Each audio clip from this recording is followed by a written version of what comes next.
కొండా సురేఖ గారి ప్రాబ్లం ఏంటి అసలు? అసలు ఏం జరుగుతుంది? కొండా సురేఖ గారు వరంగల్ ఈస్ట్ నుంచి ఎమ్మెల్యేగా గెలిచారు. డిసెంబర్ 2023 నుంచి తెలంగాణకి దేవాదాయ మరియు అటవీ శాఖ మంత్రిగా కూడా పనిచేస్తున్నారు.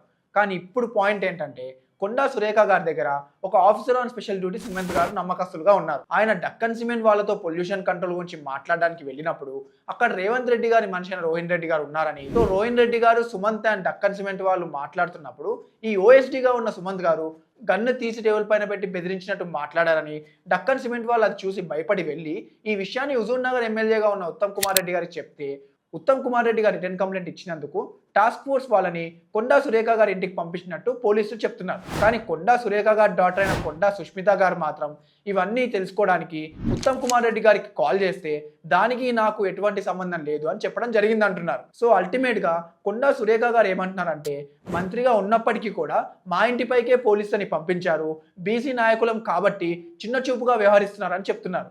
ఈ విషయం గురించి టీపీసీసీ ప్రెసిడెంట్గా ఉన్న మహేష్ కుమార్ గౌర్ గారికి కూడా కంప్లైంట్ ఇచ్చామని కూడా చెప్తున్నారు. మరి నెక్స్ట్ ఏం జరగబోతుందో వేచి చూడాలి.